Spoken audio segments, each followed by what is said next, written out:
யாழ்ப்பாணம் பல்கலைக்கழக மருத்துவ பீடத்திற்கு அனுமதி கிடைக்கப்பெறாத நிலையில் மருத்துவ பீடத்தில் 2 மாதங்கள் கற்கையை தொடர்ந்த மாணவி தொடர்பில் தகவல்கள் வெளியாகியுள்ளன. யாழ் பல்கலைக்கழக மருத்துவ பீட புதுமுக மாணவர்களுக்கான கற்கை நேர்கள் கடந்த நவம்பர் மாதம் ஆரம்பமானது. இதன்போது கண்டியைச் சேர்ந்த பெரும்பான்மையின யுவதி ஒருவர் புதுமுக மாணவர்களுடன் பல்கலைக்கழக மாணவர் விடுதியில் பதிவுகளை மேற்கொண்டு விடுதியில் தங்கியிருந்து விரிவுரைகளுக்கு கடந்த 2 மாத காலத்திற்கு மேலாக சென்று வந்துள்ளார். இந்நிலையில் கடந்த வெள்ளிக்கிழமை கற்கை செயற்பாட்டின் போது மாணவர்களை குழுக்களாக பிரித்துள்ளனர். இதன்போது 202 மாணவர்கள் காணப்பட வேண்டிய நிலையில் 203 மாணவர்கள் காணப்பட்டமையால் ஏற்பட்ட குழப்பத்தை அடுத்து அது தொடர்பில் பரிசீலிக்கப்பட்டது. இதனையடுத்து பல்கலைக்கழக அனுமதி பெறாத யுவதி ஒருவரும் மாணவிகளுடன் இணைந்து கடந்த 2 மாத காலமாக விரிவுரைகளில் கலந்து கொண்டமை தெரிய வந்துள்ளது.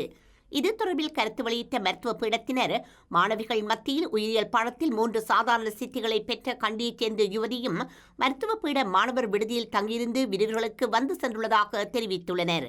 குறித்த விடயம் தொடர்பில் பல்கலைக்கழக மானியங்கள் ஆணைக்குழுவிற்கு தெரியப்படுத்தப்பட்டுள்ளதாகவும் அவர்களின் அறிவுறுத்தலுக்கு அமையவே அடுத்த கட்ட நடவடிக்கை மேற்கொள்ளப்படும் எனவும் கூறியுள்ளனர்.